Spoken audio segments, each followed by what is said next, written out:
உங்களுக்கு அமைதி உரித்தாக அன்பார்ந்தவர்களே, மரியனின் ஓராண்டில் வீடியோ ஒலி வாசிப்பு திட்டத்தின் 92ஆம் நாளுக்கு உங்களை அன்புடன் வரவேற்கிறோம்.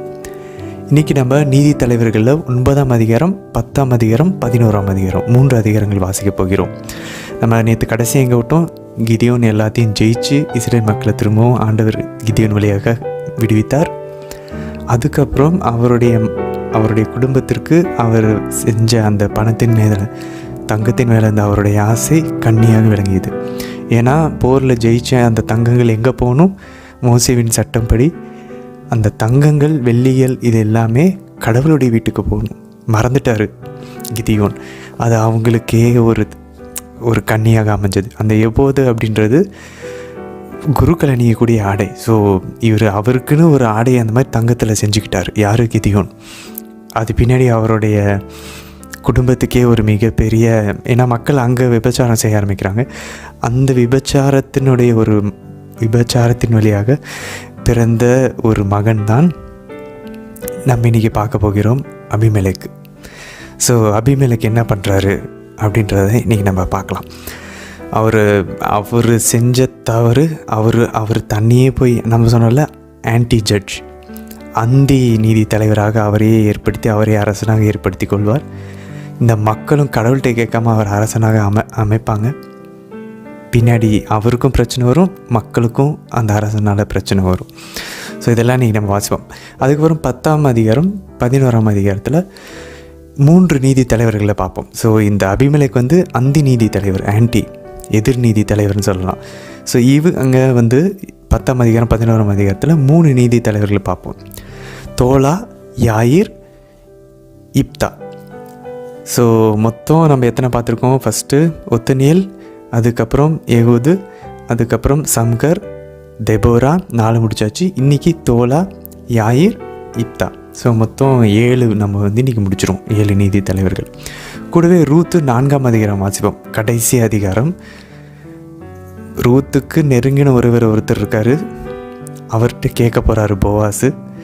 அவர் ரூத்தை மணந்து கொள்ள ஒத்துக்கிட்டாருன்னா ஃபைன் அப்படின்னு சொல்லிட்டு போகிறாரு. ஸோ இன்றைக்கி என்ன நடக்க போகுது? போவாஸா இல்லை அந்த நெருங்கின உறவினரா? யார் ரூத்தை மணந்து கொள்ள போகிறார்கள் அப்படின்றத இன்றைக்கி நம்ம பார்ப்போம்.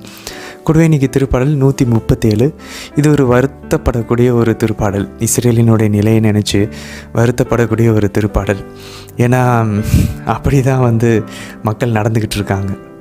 அந்த சுழற்சியிலேயே திரும்பவும் விழுந்து கொண்டிருக்கிறத நம்ம பார்த்துக்கிட்டு இருக்கோம்.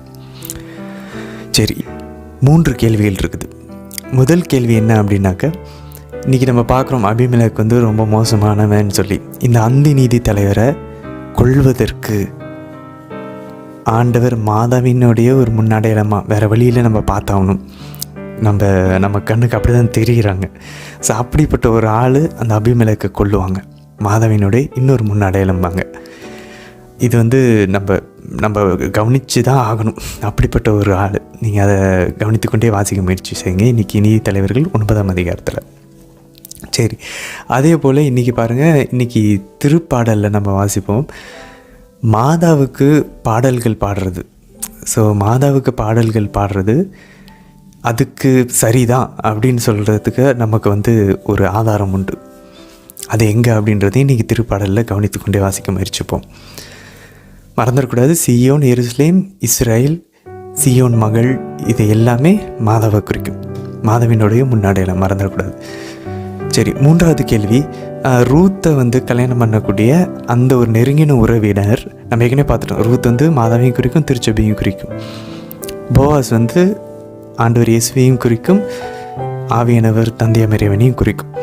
சரி, அப்படி இருக்க இந்த நெருங்கின உறவினர் ஒரு முக்கியமான ஒரு முன்னடையாளம். இது நீங்கள் கண்டுபிடிச்சிங்கன்னா செம்ம இன்ட்ரெஸ்டிங்காக இருக்கும், ரொம்ப சுவாரஸ்யமாக இருக்கும். இப்படி கூட இருக்கானே, இதை நம்ம சொல்லலை. இது ஒரு புனிதர் இசிதோர்ன்ற புனிதர் கூறுகிறார். ஸோ அவர் இப்படி தான் பார்க்குறாரு அவர் ஒரு முன்னடையாளமாக. அந்த நெருங்கின உறவினர் ரூத்தை போவாஸுக்கு முன்னாடி கல்யாணம் பண்ணுற அளவுக்கு ஒரு நெருங்கின உறவினர் யார்? அவர் எந்த முன்னடையாளம்? ஒரு க்ளூ வேணால் உங்களுக்கு தரோம். யோவான் நற்செய்தி 1 அதிகாரத்தில் இருக்கும். ஸோ அது என்ன க்ளூன்னு சொல்லி பாருங்கள், யார் அந்த ஆளுன்னு சொல்லி. சரி, இன்றைய தினத்தில் நம்ம ஜெபத்தோட இன்றைய விவிலிய வாச பகுதிக்குள்ளே இணையலாம். தந்தை, மகன், தூய ஆவியாரின் பெயராலே ஆமேன். தந்தை இறைவனை அழைத்து ஜெபிப்போம். அருள் நிறைந்த அன்னை மரியே வாழ்க. ஆண்டவரும் உடனே பெண்களுக்குள் ஆசை பெற்றவர் நீரே அம்மா. உம்முடைய திருவயிற்றின் கனியாகிய இயேசு கிறிஸ்துவும் ஆசை பெற்றவரே. புனித அன்னை மரியே, இறைவனின் தாயே, பாவிகளாய் இருக்கிற எங்களுக்காக இப்பொழுதும் எங்கள் இறப்பின் வேலையிலும் வேண்டிக் கொள்ளும் அம்மா. ஆமேன். சூதனாகிய இறைவனை அழைத்து ஜெபிப்போம். அருள் நிறைந்த அன்னை மரியே வாழ்க. ஆண்டவரும் உடனே பெண்களுக்குள் ஆசை பெற்றவர் நீரே அம்மா. உம்முடைய திருவயிற்றின் கனியாகிய இயேசு கிறிஸ்துவும் ஆசை பெற்றவரே. புனித அன்னை மரியே, இறைவனின் தாயே, பாவிகளாய் இருக்கிற எங்களுக்காக இப்பொழுதும் எங்கள் இறப்பின் வேலையிலும் வேண்டிக் கொள்ளும் அம்மா. ஆமேன். தூய ஆவியானவரை அழைத்து ஜெபிப்போம். அருள் நிறைந்த அன்னை மரியே வாழ்க. ஆண்டவரும் உடனே பெண்களுக்குள்ள ஆசை பெற்றவர் நீரே அம்மா. உம்முடைய திருவயிற்றின் கனியாகிய இயேசு கிறிஸ்துவும் ஆசை பெற்றவரே. புனித அன்னை மரியே, இறைவனின் தாயே, பாவிகளாய் இருக்கிற எங்களுக்காக இப்பொழுதும் எங்கள் இறப்பின் வேலையிலும் வேண்டிக் கொள்ளும் அம்மா. ஆமேன். நீதி தலைவர்கள் நூல் அதிகாரம் 9. யெருபாகாலின் மகன் அபிமெலக்கு செக்கேமில் இருந்த தன் தாயின் சகோதரர்களிடம் சென்றான். அவர்களிடமும் தன் தந்தை தாய் குடும்பத்தை சார்ந்த தன் இனத்தார் அனைவரிடமும் கூறியது: செக்கேமில் உள்ள எல்லா குடிமக்களும் கேட்குமாறு கூறுங்கள். எது உங்களுக்கு நல்லது? யெருபாகாலின் 70 புதல்வர் உங்களை ஆள்வதா, அல்லது ஒருவன் உங்களை ஆள்வதா? நான் உங்கள் எலும்பும் சதையுமாக இருக்கின்றேன் என்பதை நினைவிற்கொள்ளுங்கள். அவன் தாயின் சகோதரர் அவனுக்காக செக்கேமின் எல்லா மக்களும் கேட்குமாறு இந்த வார்த்தைகள் அனைத்தையும் கூறினர். அவர்களது இதயம் அபிமெலக்கின் பக்கம் திரும்பியது. ஏனெனில் அவர்கள் அவன் நம் சகோதரன் என்றனர். பாகால் பெரீத்தின் கோவிலில் இருந்து அவனுக்கு 70 வெள்ளிக்காசுகள் கொடுத்தனர். அபிமெலக்கு அவற்றை கொண்டு வீணரும் முரடருமான ஆள்களை கூலிக்கு அமர்த்தி கொண்டான். அவர்களும் அவனோடு சேர்ந்து கொண்டனர். ஒபிராவில் இருந்த தன் தந்தை வீட்டுக்கு வந்து யெருபாகாலின் மக்களும் தன் சகோதரர்களும் ஆகிய 70 பேரை ஒரே கல் மீது வைத்துக் கொன்றான். யெருபாகாலின் கடைசி மகன் யோத்தாம் மட்டும் ஒளிந்து கொண்டதால் தப்பித்துக் கொண்டான். செக்கேம் மற்றும் பெத்மில்லோவின் குடிமக்கள் அனைவரும் செக்கேமில் சிலைத்தூண் கருவாலி மரத்தடியில் அபிமெலக்கை அரசனாக ஏற்படுத்தினர். இது யோத்தாமுக்கு தெரிவிக்கப்பட்டது. அவர் கெரிசீம் மலைக்கு ஏறிச் சென்று அதன் உச்சியில் நின்று கொண்டு உரத்த குரலில் கூப்பிட்டு கூறியது: செக்கேமின் மக்களே, எனக்கு செவிசாயுங்கள். கடவுள் உங்களுக்கு செவி கொடுப்பார். மரங்கள் தங்களுக்கு ஒரு அரசனை திருப்பொழிவு செய்ய புறப்பட்டன. அவை ஒலிவ மரத்திடம், எங்களை அரசாளும் என்று கூறின. ஒலிவ மரம் அவற்றிடம், எனது எண்ணெயால் தெய்வங்களும் மானிடரும் மதிப்பு பெறுகின்றனர். அப்படியிருக்க அதை உற்பத்தி செய்வதை நான் விட்டுக் கொடுத்து மரங்களுக்கு மேல் அசைந்தாட வருவேனா என்றது. மரங்கள் அத்திமரத்திடம், வாரும் எங்களை அரசாளும் என்றன. அத்திமரம் அவற்றிடம், எனது இனிமையையும் நல்ல பழத்தையும் விட்டுவிட்டு மரங்கள் மீது அசைந்தாட வருவேனா என்றது. மரங்கள் திராட்சை கொடியிடம், வாரும் எங்களை அரசாளும் என்றன. திராட்சை கொடி அவற்றிடம், தெய்வங்களையும் மானிடரையும் மகிழ்விக்கும் எனது திராட்சை ரசத்தை விட்டுவிட்டு மரங்கள் மேல் அசைந்தாட வருவேனா என்றது. மரங்கள் எல்லாம் முட்புதரிடம், வாரும் எங்களை அரசாளும் என்றன. முட்புதர் மரங்களிடம், உண்மையில் உங்கள் மீது ஆட்சி செய்ய நீங்கள் என்னை திருப்பொழிவு செய்தால் வாருங்கள், என் நிழலில் அடைக்கலம் புகுங்கள். இல்லையேல் முட்புதரான என்னிடமிருந்து நெருப்பு கிளர்ந்தெழுந்து லெபனோனின் கேதுரு மரங்களை அழித்துவிடும் என்றது. இப்பொழுது நீங்கள் அபிமெலக்கை அரசனாக்கி இருக்கிறீர்களே, உண்மையுடனும் நேர்மையுடனுமா இதை செய்தீர்கள்? நீங்கள் யெருபாகாலுக்கும் அவர் குடும்பத்திற்கும் நல்லதா செய்திருக்கிறீர்கள்? அவரது செயலுக்கு ஏற்பவா நீங்கள் அவருக்கு கைமாறு செய்திருக்கிறீர்கள்? என் தந்தை உங்களுக்காக போரிட்டார், தம் உயிரை பணயம் வைத்தார், உங்களை மிதியானியர் கையிலிருந்து விடுவித்தார். என்று நீங்கள் என் தந்தையின் குடும்பத்திற்கு எதிராக எழுந்து அவருடைய புதல்வர் 70 பேரை ஒரே கல்லின் மேல் வைத்து கொன்றீர்கள். அவருடைய வேலைக்காரியின் மகன் அபிமெலேக்கை செக்கேமின் குடிமக்களுக்கு அரசனாக்கினீர்கள். இதை உண்மையுடனும் நேர்மையுடனும் யெருபாகாலுக்கும் அவர் குடும்பத்திற்கும் இந்நாளில் செய்திருந்தால் நீங்கள் அபிமெலேக்கை குறித்து மகிழ்ச்சி அடையுங்கள், அவனும் உங்களை குறித்து மகிழ்ச்சி அடைவான். இல்லையேல் அபிமெலேக்கிடமிருந்து நெருப்பு கிளர்ந்தெழுந்து செக்கேம் மற்றும் பெத்மில்லோவின் குடிமக்களை எரித்தழிக்கட்டும். செக்கேம் மற்றும் பெத்மில்லோவின் குடிமக்களிடமிருந்து நெருப்பு கிளர்ந்தெழுந்து அபிமெலேக்கை எரித்தழிக்கட்டும் என்றார். பின்னர் யோத்தாம் தம் சகோதரன் அபிமெலேக்கிற்கு அஞ்சி பெயருக்கு தப்பி ஓடிச் சென்று அங்கே வாழ்ந்து வந்தார். அபிமெலேக்கு இஸ்ராயேல் மக்கள் மீது 3 ஆண்டுகள் ஆட்சி செய்தான். கடவுள் அபிமெலேக்கிற்கும் செக்கேம் குடிமக்களுக்கும் இடையே கடும் பகையை மூட்ட அவர்கள் அவனுக்கு நம்பிக்கை துரோகம் செய்தனர். யெருபாகாலின் 70 புதல்வர்களது இரத்தத்தை வன்முறையில் சிந்திய அபிமெலேக்கின் மீதும் அவன் அவர்களை கொல்ல துணை நின்ற செக்கேமின் குடிமக்கள் மீதும் அத்தீமை திரும்பி விழுமாறு இவ்வாறு நடந்தது. செக்கேமின் குடிமக்கள் அவனுக்கு எதிராக மலைகளின் உச்சிகளில் ஆள்களை பதுங்கி இருக்க வைத்து அவ்வழியே கடந்து செல்வோரை எல்லாம் கொள்ளையடிக்க செய்தனர். இது அபிமெலேக்கிற்கு தெரிவிக்கப்பட்டது. தன் சகோதரர்களுடன் செக்கேமுக்கு வந்திருந்த எபேதின் மகன் ககால் செக்கேம் குடிமக்களின் நம்பிக்கைக்குரியவனானான். அவர்கள் அனைவரும் தம் விளைநிலங்களுக்கு சென்று திராட்சையை பறித்து பிழிந்து விழா கொண்டாடினர். அவர்கள் தம் தெய்வங்களின் கோவிலுக்கு சென்று உண்டு குடித்து அபிமெலேக்கை பழித்து பேசினர். எபேதின் மகன் ககால், அபிமெலேக்கு என்பவன் யார்? செக்கேமின் மக்கள் யார்? நாம் ஏன் அவனுக்கு அடிபணிய வேண்டும்?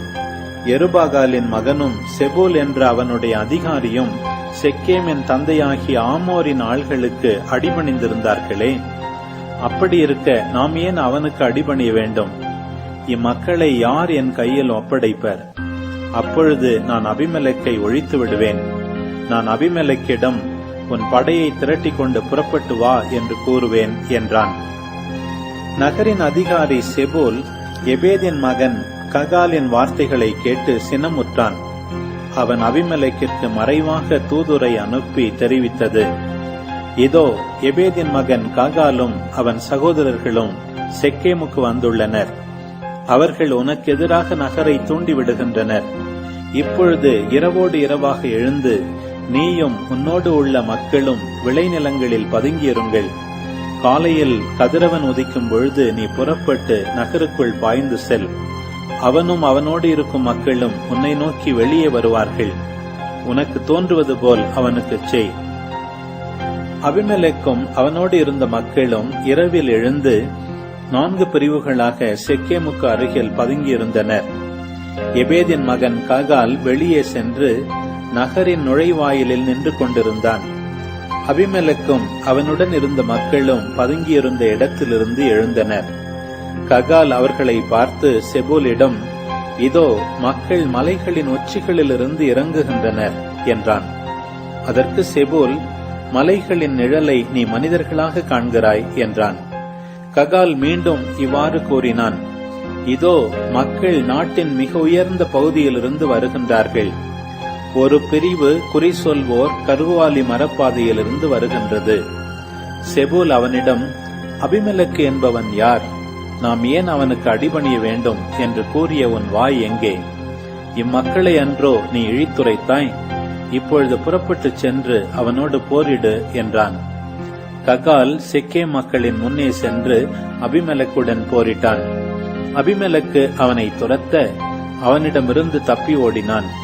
நுழைவாயில் வரை பலர் காயமுற்று விழுந்தனர். அபிமெலேக்கு அருமாவில் தங்கினான். ககாலையும் அவன் சகோதரர்களையும் செக்கேமில் வாழாதபடி செபூல் துரத்திவிட்டான்.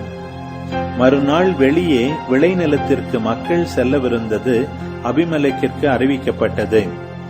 அவன் தன் ஆள்களை கூட்டி அவர்களை 3 பிரிவாக பிரித்து விளைநிலங்களில் பதுங்கி பார்த்து கொண்டிருந்தான். இதோ மக்கள் நகரிலிருந்து வெளியே வந்தனர். அவன் அவர்கள் மீது பாய்ந்து அவர்களை கொன்றான். அபிமெலக்கும் அவனோடு இருந்த பிரிவும் விரைந்து சென்று நகரின் நுழைவாயிலில் நின்று கொண்டனர். மற்ற 2 பிரிவுகள் விளைநிலங்களில் இருந்த அனைவர் மீதும் பாய்ந்து அவர்களை கொன்றன. அபிமெலக்கு அந்நாள் முழுவதும் நகருக்கு எதிராக போரிட்டு நகரை கைப்பற்றினான். அதனுள் இருந்த மக்களை கொன்றான். நகரை தரைமட்டமாக்கி அதில் உப்பை விதைத்தான். செக்கேமின் கோட்டை வாழ் மக்கள் அனைவரும் இதை கேள்வியுற்று ஏல்பெரித்து கோவிலின் அரணுக்குள் அடைக்கலம் புகுந்தனர். செக்கேமின் கோட்டை வாழ் மக்கள் அனைவரும் அங்கே கூடியிருந்தது அபிமெலக்கிற்கு தெரிவிக்கப்பட்டது. அபிமெலக்கும் அவனுடன் இருந்த ஆள்கள் அனைவரும் சால்மோன் மலைக்கு ஏறி சென்றனர். அபிமெலக்கு கோடரியை தன் கையில் எடுத்து மரங்களின் கிளைகளை வெட்டி தன் தோளில் தூக்கி வைத்துக் கொண்டான். அவன் தன்னோடு இருந்தவர்களிடம், நான் செய்ததை கண்டீர்கள், விரைந்து அவ்வாறே செய்யுங்கள் என்றான். அவர்களுள் ஒவ்வொருவனும் கிளையை வெட்டினான். அவர்கள் அபிமெலக்கின் பின் சென்று மதிலோடு சேர்ந்து அடுக்கி அதற்கு தீ வைத்தனர். செக்கேமின் கோட்டை வாழ் மக்கள் அனைவரும் ஆணும் பெண்ணுமாக 1000 பேர் இறந்தனர். அபிமெலக்கு தெபேசுக்கு சென்று அந்நகரை முற்றுகையிட்டு கைப்பற்றினான். நகரின் நடுவே உறுதியான மலைக்கோட்டை ஒன்று இருந்தது. ஆண்கள் பெண்கள் ஆகிய நகர குடிமக்கள் அனைவரும் மலைக்கோட்டைக்குள் தப்பி ஓடி அதை பூட்டிக் கொண்டு அதன் உச்சிக்கு சென்றனர். அபிமெலக்கு மலைக்கோட்டையை தாக்க வந்தான். அதன் கதவுக்கு நெருப்பிட அதன் அருகே வந்தான். அப்பொழுது ஒரு பெண் ஓர் அரைக்கும் கல்லை அபிமெலக்கின் தலை மீது போட்டு அவன் மண்டையை பிளந்தாள். உடனே அவன் அவனுடைய படைக்கலம் தாங்கியிருந்த பணியாளனை அழைத்து அவனிடம், உன் வாளை உருவு, ஒரு பெண் அவனை கொன்றாள் என்று என்னை பற்றி சொல்லாதபடி என்னை கொன்றுவிடு என்றான். அந்த பணியாளன் அவனை ஊடுருவ குத்தவே அவனும் மடிந்தான். இஸ்ரேல் மக்கள் அபிமெலக்கு மடிந்ததை கண்டனர். ஒவ்வொருவரும் தம் இடத்திற்கு திரும்பினர். இவ்வாறு அபிமெலக்கு தன் 70 சகோதரர்களை கொன்று தன் தந்தைக்கு எதிராக செய்த தீச்செயலுக்கு உரிய தண்டனையை கடவுள் அவனுக்கு வழங்கினார். ஆண்டவர் செக்கேமின் மக்கள் செய்த எல்லா தீய செயலுக்குரிய தண்டனையையும் அவர்கள் தலை மீதே விழச் செய்தார். யெருபாகாலின் மகன் யோத்தாமின் சாபம் அவர்கள் மீது விழுந்தது. நீதி தலைவர்கள் நூல் அதிகாரம் 10. அபிமெலேக்கிற்கு பின் இஸ்ரேலை விடுவிக்க தோதுவின் புதல்வன் பூவாவின் மகனான தோலா எழுந்தார். அவர் இசக்கார் குலத்தை சார்ந்தவர். அவர் எப்ராயிம் மலையில் சாமீரில் வாழ்ந்து வந்தார். அவர் இஸ்ரேல் மக்களுக்கு 23 ஆண்டுகள் நீதி தலைவராக விளங்கினார். அவர் இறந்து சாமீரில் அடக்கம் செய்யப்பட்டார். அவருக்கு பின் கிளையாத்தை சார்ந்த யாயீர் என்பவர் எழுந்தார். அவர் இஸ்ரேல் மக்களுக்கு 22 ஆண்டுகள் நீதி தலைவராக விளங்கினார். அவருக்கு 30 புதல்வர். அவர்கள் 30 கோவேறு கழுதைகள் மீது சவாரி செய்தனர். அவர்களுக்கு 30 நகர்கள் இருந்தன. அவற்றை அவோத் யாயீர் என்று இந்நாள் வரை அழைக்கின்றனர். அது கிளையாத நிலப்பகுதியில் உள்ளது. அவர் இறந்து காமோனில் அடக்கம் செய்யப்பட்டார். ஆண்டவரின் பார்வையில் தீயதெனப்பட்டதை இஸ்ரேல் மக்கள் மீண்டும் செய்ய தொடங்கினர். பாகால்களுக்கும் அஸ்தரோத்துகளுக்கும் சிரியாவின் தெய்வங்களுக்கும் சீதோனின் தெய்வங்களுக்கும் மோவாபின் தெய்வங்களுக்கும் அம்மோனிய மக்களின் தெய்வங்களுக்கும் பெலிஸ்தியரின் தெய்வங்களுக்கும் ஊழியம் செய்தனர். ஆண்டவரை கைவிட்டனர். அவருக்கு ஊழியம் புரியவில்லை. இஸ்ரேலுக்கு எதிராக ஆண்டவரின் சினம் மூண்டது. அவர் அவர்களை பெலிஸ்தியரின் கையிலும் அம்மோனியரின் கையிலும் ஒப்படைத்தார். அவர்கள் அந்த ஆண்டு இஸ்ரேல் மக்களை ஒடுக்கி துன்புறுத்தினர். யோர்தானுக்கு அப்பால் கிளையாதில் இருந்த அம்மோனியர் நிலத்தில் வாழ்ந்த இஸ்ரேல் மக்களை 18 ஆண்டுகள் துன்புறுத்தினர். யூதாவுடனும் பென்யமீனுடனும் எப்ராயிம் வீட்டுடனும் போரிட அம்மோனியர் யோர்தானை கடந்து வந்தனர். இஸ்ரேலர் மிகவும் அல்லலுற்றனர். இஸ்ரேல் மக்கள் ஆண்டவரிடம், உமக்கெதிராக பாவம் செய்தோம், ஏனெனில் நாங்கள் எங்கள் கடவுளாகிய உம்மை விட்டு விலகி பாகாலுக்கு ஊழியம் புரிந்தோம் என்று கூறி கூக்குரலிட்டனர். ஆண்டவர் இஸ்ரேல் மக்களிடம், எகிப்தியரிடமிருந்தும் எமோரியரிடமிருந்தும் அம்மோன் மக்களிடமிருந்தும் பெலிஸ்தியரிடமிருந்தும் நான் உங்களை விடுவிக்கவில்லையா? சீதோனியரும் அமலேக்கியரும் மாகோனியரும் உங்களை நசுக்கிய பொழுது நீங்கள் என்னை நோக்கி கூக்குரலிட்டீர்கள். நான் உங்களை அவர்கள் கையிலிருந்து விடுவித்தேன். ஆனால் நீங்கள் என்னை விட்டு விலகி வேற்று தெய்வங்களை வணங்கினீர்கள். ஆகவே நான் உங்களை மீண்டும் விடுவிக்க மாட்டேன். நீங்கள் தேர்ந்தெடுத்த தெய்வங்களிடமே சென்று கூக்குரலிடுங்கள். அவர்கள் உங்கள் துன்ப வேளையில் உங்களை விடுவிக்கட்டும் என்றார். இஸ்ரேல் மக்கள் ஆண்டவரிடம், நாங்கள் பாவம் செய்தோம், உம் பார்வையில் நல்லதெனப்பட்டதை எங்களுக்கு செய்யும், இன்று எங்களை விடுவித்தருளும் என்று வேண்டினர். அவர்கள் தங்களிடையே இருந்த வேற்று தெய்வங்களை அகற்றி ஆண்டவருக்கு ஊழியம் புரிந்தனர். எனவே அவர் இஸ்ரேல் மக்களின் துன்பம் குறித்து வருத்தமுற்றார். அம்மோனியர் ஒன்று திரண்டு கிளையாதில் பாளையம் இறங்கினர். இஸ்ரேல் மக்கள் ஒன்று கூடி மிஸ்பாவில் பாளையம் இறங்கினர். மக்களும் கிளையாதின் தலைவர்களும் ஒவ்வொருவரும் தம் நண்பரிடம், அம்மோனியருக்கு எதிராக யார் போரிடத் தொடங்குகின்றானோ அவனே கிளையாது வாழ் மக்கள் அனைவருக்கும் தலைவனாக இருப்பான் என்றனர். நீதி தலைவர்கள் நூல் அதிகாரம் 11.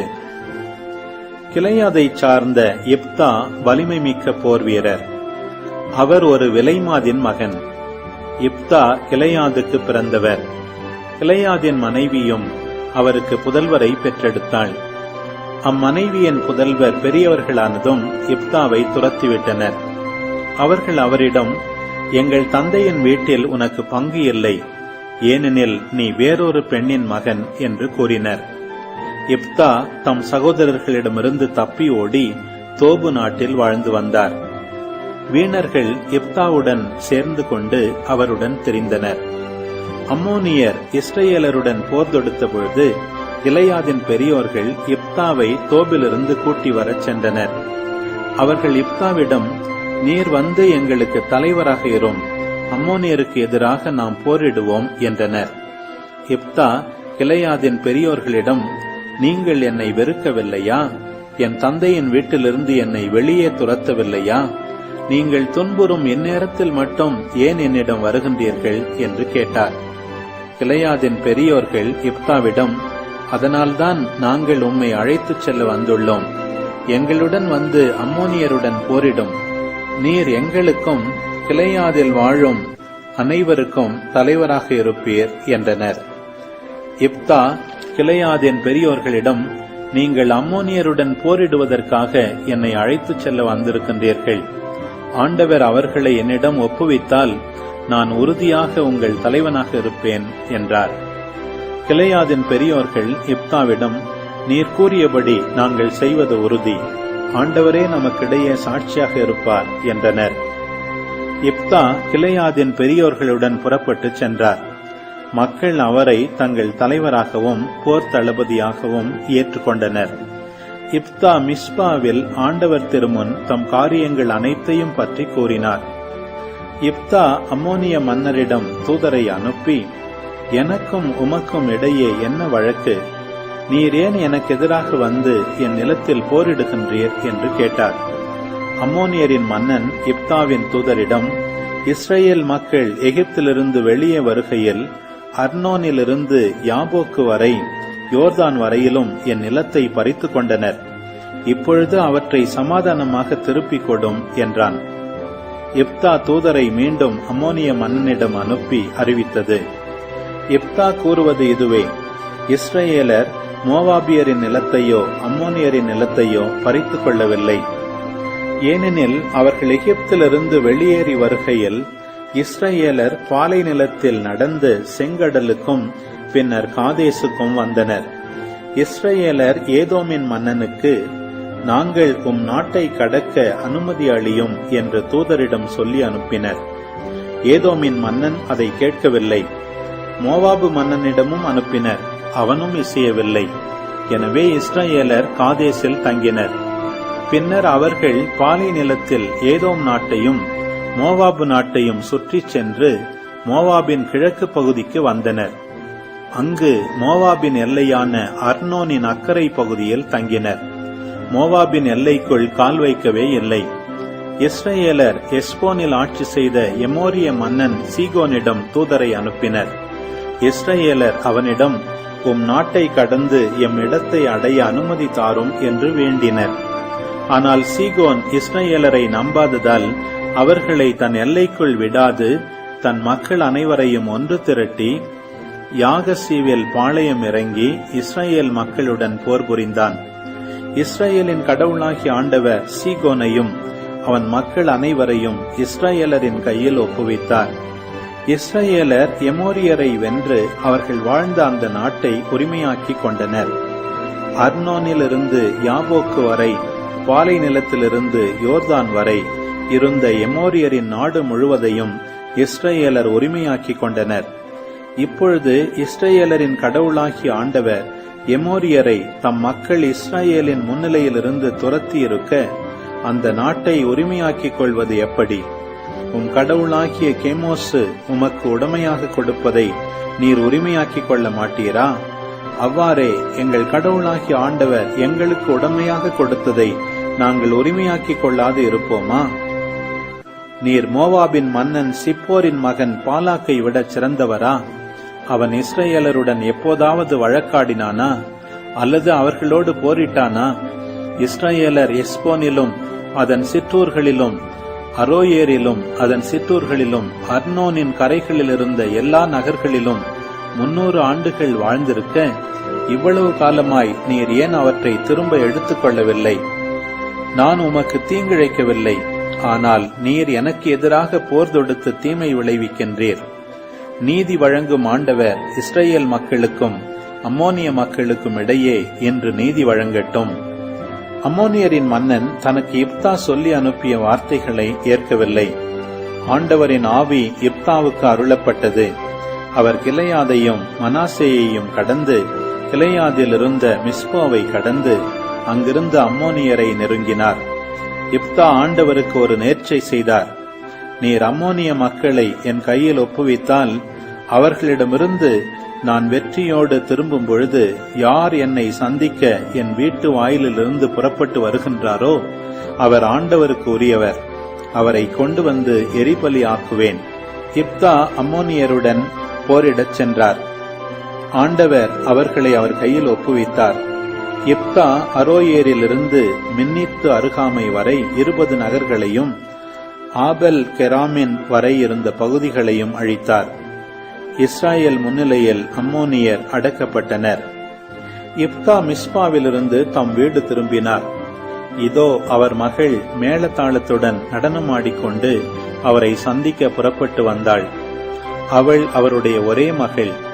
அவருக்கு வேறு மகனோ மகளோ இல்லை. அவர் அவளை பார்த்தார். தம் உடைகளை கிழித்துக் கொண்டு, ஐயோ என் மகளே, நீ எனக்கு மோசம் செய்து விட்டாயே, நீ என்னை துன்பத்திற்கு ஆளாக்கி விட்டாயே. நான் ஆண்டவருக்கு வாக்கு கொடுத்து விட்டேனே, அதை நான் மாற்ற முடியாதே என்றார். அவள் அவரிடம், அப்பா, நீங்கள் ஆண்டவருக்கு வாக்கு கொடுத்து விட்டீர்கள் என்றால் உங்கள் வாக்கின்படியே எனக்கு செய்யுங்கள். ஏனெனில் ஆண்டவர் உங்கள் எதிரிகளான அம்மோனியரை உங்களுக்காக பழிவாங்கிவிட்டார் என்றாள். அவள் தந்தையிடம், என் விருப்பத்தை நிறைவேற்றுங்கள். 2 மாதங்கள் என்னை தனியாக விடுங்கள். நான் மலைகளில் சுற்றித் திரிந்து எனது கன்னிமை குறித்து என் தோழியருடன் துக்கம் கொண்டாடுவேன் என்றாள். அவர், சென்று வா என்று சொல்லி அவளை 2 மாதங்களுக்கு அனுப்பி வைத்தார். அவள் தன் தோழியருடன் சென்று தன் கன்னிமை குறித்து மலை மீது துக்கம் கொண்டாடினாள். 2 மாதங்கள் முடிந்த பின் அவள் தன் தந்தையிடம் வந்தாள். அவர் தாம் செய்திருந்த நேர்ச்சையின்படி அவளுக்கு செய்தார். அவள் ஆணுறவு கொள்ளவே இல்லை. அன்று முதல் இஸ்ரவேல் மகளிர் ஆண்டுதோறும் 4 நாள்கள் கிளையாதை சார்ந்த இப்தாவின் மகளுக்காக துக்கம் கொண்டாடுவது இஸ்ரவேலில் வழக்கமாயிற்று. ரூத்து ஆகமம் அதிகாரம் 4. இதற்கிடையில் போவாசு பொதுமன்றம் கூடும் நகர வாயிலுக்கு சென்று அங்கே அமர்ந்து கொண்டார். போவாசு முன்பு குறிப்பிட்ட எலிமலேக்கின் முறை உறவினர் அவ்வழியாக வந்தார். போவாசு அவரை பெயர் சொல்லி அழைத்து, இங்கே வந்து சற்று உட்காரும் என்றார். அவரும் அவ்வாறே அருகில் வந்து உட்கார்ந்தார். பிறகு போவாசு ஊர் பெரியோருள் 10 பேரை வரவழைத்து, இங்கே சற்று உட்காருங்கள் என்றார். அவர்கள் உட்கார்ந்தவுடன் போவாசு அந்த உறவினரை நோக்கி, நம் நெருங்கிய உறவினரான எலிமலேக்கிற்கு சொந்தமான துண்டு நிலம் ஒன்று இருப்பது உமக்கு தெரியும் அல்லவா? மோவாபு நாட்டிலிருந்து திரும்பி வந்திருக்கும் நகோமி இப்போது அதை விற்கப் போகிறார். இதை காதில் போட்டு வைக்க வேண்டும் என்று நினைத்தேன். இங்கு அமர்ந்திருப்பவர் முன்னிலையிலும் என் உறவின் முறை பெரியோர் முன்னிலையிலும் அந்த நிலத்தை நீர் வாங்கிக் கொள்ளும். விருப்பமில்லை எனில் சொல்லிவிடும். ஏனெனில் அதை மீட்கும் உரிமை முதலில் உமக்கும் உமக்கு பின் எனக்கும் உண்டு, வேறெவர்க்கும் இல்லை என்றார். அதற்கு அவர், சரி, வேண்டுமானால் வாங்கிக் கொள்கிறேன் என்றார். போவாசு அவரிடம், ஆனால் நகோமியிடமிருந்து இந்த நிலத்தை நீர் வாங்கும் நாளில் இறந்தவனின் மனைவியான மோவாபிய பெண் ரூத்தை மனைவியாக ஏற்றுக்கொள்கின்றீர் என்பதை தெரிந்து கொள்ளும். இறந்து போனவருக்கு வழிமரபு தோன்றுவதற்காகவும் அவரது குடும்ப சொத்து அவர் பெயரிலேயே தொடர்ந்து இருப்பதற்காகவும் நீர் இதை செய்ய வேண்டும் என்றார். அவரோ, என்னால் அந்த நிலத்தை வாங்க இயலாது. ஏனெனில் இதனால் என் குடும்பத்திற்குரிய உரிமை சொத்து குறைந்து போகும். நீரே அந்த உரிமையை எடுத்துக்கொள்ளும். என்னால் நிலத்தை வாங்கவே இயலாது என்றார். இஸ்ரேலரிடையே பண்டை காலத்தில் ஒரு பழக்கம் இருந்தது. நில விற்பனை அல்லது கொடுக்கல் வாங்கல் நடைபெறும் போது எடுக்கும் முடிவை உறுதிப்படுத்துவதற்காக ஒருவர் தம் காலணியை கழற்றி மற்றவரிடம் கொடுத்து விடுவார். எடுக்கப்பட்ட முடிவை உறுதிப்படுத்தும் முறை இதுவே. அவ்வாறே அந்த முறை உறவினர் போவாசிடம், நீரே வாங்கிக் கொள்ளும் என்று சொன்னபோது அவர் தம் காலணியை கழற்றி அவரிடம் கொடுத்தார். அதன் பின் போவாசு அங்கிருந்த பெரியோரையும் மற்றெல்லாரையும் நோக்கி, நான் எலிமலேக்கு, கிலியோன், மக்லோன் ஆகியோருக்கு உரிமையான அனைத்தையும் நகோமியிடமிருந்து வாங்கிவிட்டேன். இதற்கு இன்று நீங்களே சாட்சி. மேலும் மக்லோனின் மனைவியாயிருந்த மோவாபிய பெண் ரூத்தை என் மனைவியாக ஏற்றுக்கொள்கிறேன். இறந்தவரின் உரிமை சொத்து அவர் பெயரிலேயே தொடர்ந்து இருக்கவும், அப்பெயர் அவருடைய உறவின் முறையிலும் ஊரிலும் நீடித்திருக்கவும் இதை செய்கிறேன். இதற்கும் நீங்கள் என்று சாட்சி என்றார். அதற்கு நகர வாயிலில் இருந்த பெரியோரும் மற்றெல்லோரும், ஆம், நாங்கள் சாட்சிகள். இஸ்ரேலின் குடும்பம் பெருகச் செய்த ராகேல், லேயாள் இருவரை போல உமது இல்லம் புகுந்திடும் இந்த பெண்ணும் இருக்கும் வண்ணம் ஆண்டவர் அருள்க. எப்ராத்தில் வளமுடன் நீர் வாழ்க. பெத்லகேமில் புகழுடன் நீர் திகழ்க. ஆண்டவர் இந்த பெண் வழியாக அருளும் பிள்ளைகளால் உமது குடும்பம் யூதா, தாமார், மக்னாம், பெரேட்சு குடும்பம் போன்று விளங்குவதாக என்று வாழ்த்தினர். இவ்வாறு போவாசு தாம் சொன்னபடியே ரூத்தை தம் வீட்டுக்கு அழைத்துச் சென்று அவரை மணந்து கொண்டார். அவர்கள் கூடி வாழ்ந்தபோது அவர் கருத்தரிக்க ஆண்டவர் அருள் கூர்ந்தார். ரூத்து ஓர் ஆண்மகவை பெற்றெடுத்தார். ஊர் பெண்கள் நகோமியை பார்த்து, ஆண்டவர் திருப்பெயர் போற்றி போற்றி, உன்னை காக்கும் பொறுப்பினை உடையான் ஒருவனை அவர்தாம் அருளியுள்ளாரே. இஸ்ரேலில் அவனது பெயரும் புகழுடன் ஓங்கி திகழ்வதாக. புதுவாழ் உனக்கு அன்னவன் தருவான். முதுமையில் உனக்கு அன்னமும் அளிப்பான். உன்பால் கொண்ட அன்பால் உனக்கு மைந்தர் 70 மேலாய் விளங்கும். மருமகள் அவனை ஈன்றவள் அன்றோ என்று வாழ்த்தினார்கள். நகோமி குழந்தையை கையில் எடுத்து மார்போடு அணைத்துக் கொண்டார். அவரே அதை பேணி வளர்க்கும் தாயானார். சுற்றுப்புற பெண்கள், நகோமிக்கு ஒரு மகன் பிறந்துள்ளான் என்று சொல்லி அவனுக்கு ஓபேது என்று பெயரிட்டார்கள். அவனே தாவீதின் தந்தையான ஈசாயின் தந்தை. பெரேட்ஸின் வழித்தோன்றல்களின் அட்டவணை இதுவே. பெரேட்ஸுக்கு எட்சரோன் பிறந்தார். எட்சரோனுக்கு ராம் பிறந்தார். ராமுக்கு அம்மினதாபு பிறந்தார். அம்மினதாபுக்கு நகுசோன் பிறந்தார்.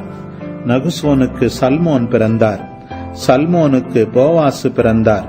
போவாசுக்கு ஓபேது பிறந்தார். ஓபேதுக்கு ஈசாய் பிறந்தார்.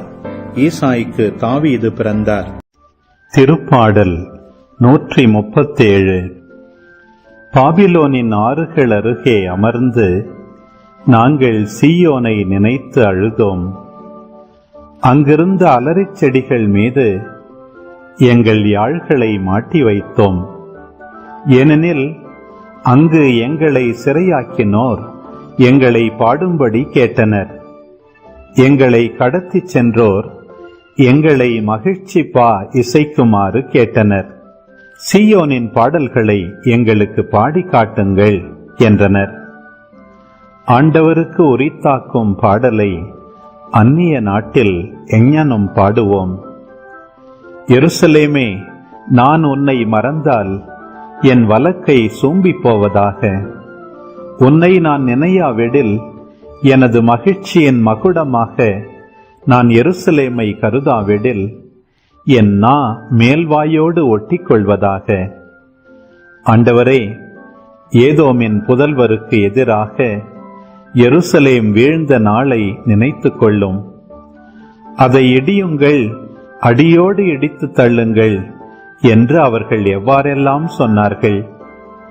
பாழாக்கும் நகர் பாபிலோனே, நீ எங்களுக்கு செய்தவற்றை உனக்கே திரும்பிச் செய்வோர் பேறு பெற்றோர். உன் குழந்தைகளை பிடித்து பாறையின் மேல் மோதி அடிப்போர் பேறு பெற்றோர். ஆமேன். ஆண்டவரே, இந்த நாளுக்கான இந்த இறை வார்த்தைகளுக்காக நன்றி செலுத்துகிறோம் அப்பா. திரும்பி திரும்பி பாவத்தில் விழுந்து கொண்டு இருக்கக்கூடிய இஸ்ரேல் மக்களை எங்களுடைய மனக்கண்களுக்கு முன்பாக கொண்டு வந்து நீங்கள் நிறுத்துறீங்க ஆண்டவரே. அவர்களைப் போல நாங்களும் உங்களுடைய குரலை இன்று நாங்கள் கேட்கும்போது எங்களுடைய இதயத்தை கடினப்படுத்தி கொள்ளாமல் உங்களுடைய குரலுக்கு செவி சாய்த்து வளமோ இடமோ எங்கேயுமே திரும்பாமல் நேராக உம்முடைய வழியில் நடக்க எங்களுக்கு அருள் தாரும் ஆண்டவரே. அம்மா ரூத் எப்படி ஆண்டவரின் குடும்பத்தை, போவாசின் குடும்பத்தை கட்டி எழுப்பினார்களோ, பழுகி பெருக செய்தார்களோ, அதே போலமா இந்த திருச்சபையை நீங்களும் பழுகி பெருக செய்து கொண்டிருக்கிறீங்க. எங்களுடைய வாழ்விலும் நீங்கள் எங்களோடு இருந்து எங்களை வழிநடத்தி நாங்கள் ஆண்டவருடைய கட்டளைகளை கடைபிடித்து பரிசுத்தமாய் வாழ்ந்து ஒரே குடும்பமாக ஆண்டவருடைய பிள்ளைகளாகவும் உங்களுடைய பிள்ளைகளாகவும் வாழக்கூடிய அருளை எங்களுக்கு தர வேண்டி உங்களை கெஞ்சி மன்றாடுகிறோம் அம்மா.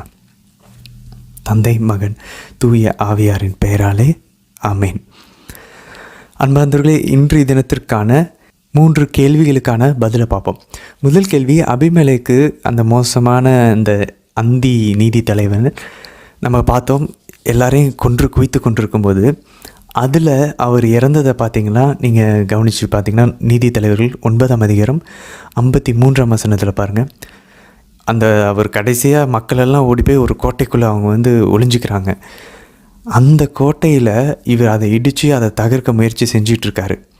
அப்போ அந்த மதில் கிட்ட போய் இவர் தகர்த்துக்கிட்டு இருக்கும்போது அங்கே பாருங்கள் 53ஆம் வசனத்தில் அழகாக, அப்பொழுது ஒரு பெண் ஒரு அரைக்கும் கல்லை அபிமெலேக்கின் தலை மீது போட்டு அவன் மண்டை ஓட்டை பிளந்தாள் இருக்கும். ஸோ பாருங்களேன், நம்ம ஏற்கனவே பார்த்தோம், எதிரியின் தலையை நசுக்கிறது வேறு வழியே இல்லை. அது யாவேலாக இருந்தாலும் சரி, யூதித்தாக இருந்தாலும் சரி, அது ஆண்டவர் வாக்களித்த அந்த தொடக்க நூல் 3ஆம் அதிகாரம் 15ஆவது வசனத்தில் வரக்கூடிய அந்த பெண்ணாக இருந்தாலும் சரி, எல்லாமே ஒரு பெண் தான். பாருங்கள், தொடக்க நூல் 3:15 வரவர் ஒரு பெண் சாத்தானின் தலை நசுக்கிறாங்க, யாவேல் சிசராவின் தலை நசுக்கிறாங்க, யூதித் ஓலோபர்னிஸின் தலையை நசுக்கிறாங்க. திரும்பி மாதா அந்த தொடக்க நூல் 3:15 வரக்கூடிய அந்த பெண்ணாக இருந்து இவர்கள் எல்லாமே முன்னடையாளமாக இருக்கிறாங்க. சாத்தானின் தலை நசுக்கிறாங்க மாதா. அப்போ பாருங்கள், நம்ம எல்லாருமே சாத்தானை நம்ம சாத்தான்கிட்டேருந்து நம்ம பயந்த ஆண்டவருடைய கோட்டைக்குள்ளே நம்ம எல்லாம் ஒளிஞ்சிக்கிட்டு இருக்கும்போது, சாத்தான் நம்மளுடைய அந்த கோட்டையை இடித்து உடைக்கும்போது நம்மளுடைய ஆன்மாவையும் நம்மளுடைய உடலுக்கும் நம்மளுடைய ஆவிக்கும் எதிராக அவன் போர் தொடுக்கும்போது, பாவத்தினால் நம்மளுடைய கோட்டைகள், நம்மளுடைய இன்டெகிரிட்டி, நம்மளுடைய பரிசுத்தம் உடைக்கப்படும் போது, நம்மளுடைய நற்பண்புகள் உடைக்கப்படும் போது, சாத்தான் எதிர்பார்க்காம ஒரு ஆள் உள்ளே பூந்து அவன் தலையை நசுக்கி கொண்டிருக்கிறாங்க. அதனால தான் சாத்தான் மாதாவுக்கு இருக்கக்கூடிய அந்த டிவோஷனை மட்டும் எப்பயுமே எடுக்க ட்ரை பண்ணுவான். ஏன்னா அவன் இந்த இடிச்சிட்டு இருக்கும்போது அவன் ஜெயிக்க போகிறான்னு நினச்சிக்கிட்டு இருக்கான் அபிமெலேக்கு மாதிரி.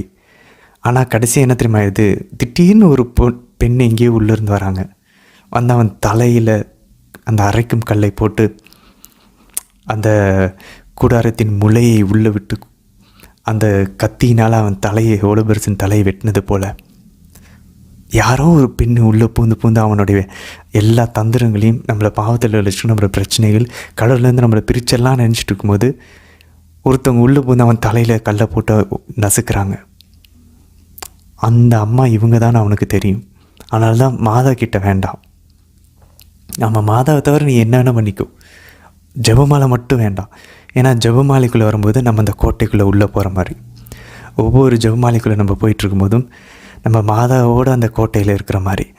அப்போ மாதா ஆட்டோமேட்டிக்காக அவன் தலையை நசுக்கிறாங்க. அதனால தான் பேய் பிடித்தவர்கள் எக்ஸாசிஸ்ட் ஃபாதர் நிறைய பேர் நம்ம அந்த ஆடியோலாம் கேட்டிருப்போம். அதில் சொல்லுது, ஒவ்வொரு அருள் இந்த மாதிரியும் சாத்தனுடைய தலையில் ஒரு கத்தி எடுத்து குத்துறது அளவுக்கு அவனுக்கு வலிக்குதான். ஒவ்வொரு அருள் இந்த மாதிரியும் அவன் தலைக்கு மிகப்பெரிய ஒரு வலியை கொண்டு வருதான். அப்போ பாருங்களேன் எவ்வளோ ஒரு பவர் பாருங்கள் அந்த அருள் இருந்த மாதிரியே ஜெபத்துக்கு. ஸோ இப்படி தான் சாத்தனுடைய தலையை நம்ம ஜெபமாலையின் வழியாக மாதாவோடு இணைஞ்சு நம்ம நசுக்கி கொண்டிருக்கிறோம். அதனால் அதை நிறுத்திடவே கூடாது ஜெபமாலையை. இது பேய்கள் சொன்ன சாட்சியம், நம்ம சொல்ல. நீங்கள் வேணால் அதுக்கான லிங்க்கை இந்த வீடியோட டிஸ்கிரிப்ஷனில் கொடுத்துருக்குறோம். ஸோ அந்த சாட்சியத்தை நீங்கள் பார்க்குறதுக்கு முயற்சி செய்யுங்க. சரி, அடுத்தபடியாக நம்ம பார்த்தோம் அப்படின்னாக்க 2வது கேள்வி. நம்ம இன்றைக்கி திருப்பாடலில் ஒரு இடத்துல நம்ம மாதாவுக்கு பாடல்கள் பாடலாம் அப்படின்றதுக்கான எவிடன்ஸ் இருக்குது அப்படின்னு சொல்லி பார்த்தோம். அது எங்கே அப்படின்னு சொல்லி பார்த்தீங்கன்னாக்க திருப்பாடல் 137 3-4 வசனங்கள் பாருங்கள். சீயோனின் பாடல்களை எங்களுக்கு பாடி காட்டுங்கள் என்றனர். அப்போ பாருங்களேன், பைபிளை பொறுத்த வரைக்கும் சியோனின் பாடல்கள், சியோனை புகழ்ந்து பாடுவாங்களாம். அப்போ பாருங்களேன், சியோன்றது ஒரு மலை, ஆண்டவருடைய திருநகரம். ஏன் சியோனை புகழ்ந்து பாடுறாங்க மக்கள்? ஏன்னா சியோனில் தான் ஆண்டவர் இருக்கார். நம்ம அதனால் நிறைய திருப்பாடல் பாருங்கள் சியோனை புகழ்ந்து பாடுற மாதிரி திருப்பாடல்கள் இருக்கும். அதை நம்ம ஜெபமாகவும் ஜெபிப்போம், பிரிந்து போன சகோதரர்களும் அதை ஜெபிப்பாங்க. ஆண்டவர் சியோனில் இருந்து உன்னை ஆசீர்வதிப்பார், சியோனில் இருந்து. ஏன்னா சியோன் கடவுள் தேர்ந்தெடுத்த மலை, எருசலேம் கடவுள் தேர்ந்தெடுத்த நகரம், இஸ்ரேல் கடவுள் தேர்ந்தெடுத்த இனம். அங்கே ஆண்டவர் அவர்கள் மத்தியில் வாசம் செய்கிறார். இங்கே புதிய ஏற்பாட்டில் உண்மையிலேயே இரத்தமும் சதையும் ஆன்மாவும் தெய்வீகமாக ஆண்டவர் தேவ மாதாவை தேர்ந்தெடுத்து அவரில் பிரியப்பட்டு மாதாவில் பிரியப்பட்டு அவருடைய உறைவிடமாக்கி கொண்டார். அதனால மாதாவை நம்ம பாடுறோம். அது மட்டும் இல்லை பாருங்கள், அவங்க 4வது வசனத்தில் பாருங்கள் ஒரு ஸ்டெப் இன்னும் போகிறாங்க. ஆண்டவருக்கு உரித்தாக்கும் பாடலை அந்நிய நாட்டில் எங்கனம் பாடுவோம். ஸோ இவங்கெல்லாம் நாடு கடத்தப்பட்டிருக்கிறாங்க பின்னாடி, அதுக்கப்புறம் நம்ம வாசிப்போம் பாபிலோனியர்கள்னால. ஸோ அங்கே இருந்துக்கிட்டு சியோனுக்கு பாடுன்னு சொல்லி இவங்களை இலக்கரமாக பேசுகிறாங்க. அப்போ பாருங்களேன், சியோனுக்கு பாடுறது கடவுளுக்கு பாடுறதும் ஒன்று மாதிரி. ஏன்னா மாதா கடவுள் நம்ம சொல்லல, மாதா கடவுள்னால் நிறைந்திருக்கிறாங்க, கடவுள்னால் கரைந்திருக்காங்க, கடவுளுக்குள்ளே மறைஞ்சிருக்காங்க. இனி அங்கே மாதாவே இல்லை. பவுலால் சொல்ல முடியும் இனி வாழ்வது நானல்ல கிறிஸ்து எனக்குள் வாழ்கிறார் அப்படின்னா, பவுலால் அதை சொல்ல முடியும் அப்படின்னா அவர் இல்லை. இனி அங்கே கிறிஸ்து தான் இருக்கார் அப்படின்னா இனி அங்கே மாதா இல்லை. அதனால தான் மாதாவை நம்ம உயர்த்தி பாடுகிறோம். அது மட்டும் இல்லை பாருங்கள், 6வது வசனத்தை பாருங்கள், இன்னொரு படி போகிறாங்க. உன்னை நான் நினையா விடில், எனது மகிழ்ச்சியின் மகுடமாக நான் எருசலேமை கருதாவிடில், என் மேலனத்தோடு ஒட்டி கொள்ளட்டும். எருசலேம் அவங்களுடைய மகிழ்ச்சியின் மணி மகுடமாக கருதலைன்னா, எருசலேமை பற்றி நினைக்கலன்னா, அப்போ என்ன, எருசலேமை பற்றி நினைக்கும் போது அங்கே ஆட்டோமேட்டிக்காக கடவுளோட கான்டாக்டில் வராங்க. ஏன்னா எருசலேமில் இருக்கிறது இஸ்ரேலின் கடவுள், அப்போ மாதாவில் இருக்கிறது மூவர் இறைவன். அதனால தான் நம்ம மாதாவை நினச்சி பாடும்போது, மாதா கூட இருக்கும்போது நம்ம ஆட்டோமேட்டிக்காக ஆவியானவரோட கான்டாக்டில் வரும். ஏன்னா கடவுள் சம்மந்தப்பட்ட விஷயங்களை தியானிக்கும் போது ஆவியானவரோட கான்டாக்டில் நம்ம ஆட்டோமேட்டிக்காக வந்துடும், அவரோட தொடர்பில் இருக்கும். நம்ம அதனால தான் மாதா கிட்ட ஜெபிக்கும் போது ஆவியானவருடைய செயல்பாடுகள் நம்ம பார்க்குறோம் ஜெபமாலை ஜெபிக்கும் போது. ஸோ அதை பற்றிலாம் இன்னும் நம்ம விரிவாக அப்போஸ்தலர் பண்ணி வரும்போது நம்ம வாசிப்போம். சரி, இன்றைக்கி நம்ம 3வது கேள்விக்கு போவோம். 3வது கேள்வி என்ன, அந்த ரூத்தினோட நெருங்கின உறவு, அந்த உறவினர், அவரை மீட்டு கொள்ளக்கூடிய, அவரை மணந்து கொள்ளக்கூடிய அந்த நபர் யார் அப்படின்னு சொல்லி பார்த்தோன்னா அது யாருடைய முன்னாடையலாம் அப்படின்னா இசிதோர் அப்படின்ற அந்த புனிதர் அழகாக கூறுகிறார். ரூத்து நம்ம ஏற்கனவே பார்த்துட்டோம் மணவாட்டி, அது திருச்சபையை குறிக்கும். அந்த மணவாளன் யார்? போவாஸு ஆண்டவர் இயேசுவை குறிக்கும். அப்போது இவங்க தப்பாக யாரை நினச்சிக்கிறாங்க? ஒருவேளை அவரு தான் நெருங்கின ஒருவர், அவரு தான் வந்து அவங்கள ரூத்தை மணந்து கொள்ளணும் அப்படின்னு சொல்லி. பட் இல்லை, நான் மணந்துக்க மாட்டேன்னு சொல்கிறது யாரை குறிக்குது அப்படின்னா, அழகாக திருமுழுக்கு யோவான், ஸ்நாபகர் லெப்பர், ஜான் த பேப்டிஸ்ட். ஏன்னா யோவான் நற்செய்தி 1ஆம் அதிகாரத்தில் எல்லாரும் ஆள் அனுப்பி கேட்குறாங்க ஸ்நாபகர் லெப்பர்கிட்ட, நீங்கள் தான் வரவிருக்கக்கூடிய மெசியாவா அப்படின்னு சொல்லி. அவர் தெளிவாக சொல்லுகிறார், ஓப்பனாக அவர் வந்து வாக்குமூலம் கொடுக்குறார், இல்லை நான் கிடையாது, நான் பாலைவனத்தில் ஒலிக்கக்கூடிய ஒரு குரல், மெசியாவுக்கான பாதையை தயார்படுத்துகிறவன் தான் நான் கிடையாது, நான் மெசியாவினுடைய மிதியடிகளின் வாரை கூட அவளுக்கு எனக்கு தகுதி இல்லை அப்படின்னு சொல்கிறாரு. ஸோ இங்கே பாருங்கள், இதே மாதிரியே தான் இங்கே இந்த நெருங்கின உறவினர் இல்லை ரூத் எனக்கு வேண்டாம் அப்படின்னு சொல்லிடுறாங்க. அப்போ அவர் என்ன சொல்கிறாரு, இவங்களுடைய அந்த மிதியடிகளை இவங்க வந்து பரிமாற்றிக்கொள்கிறார்கள்.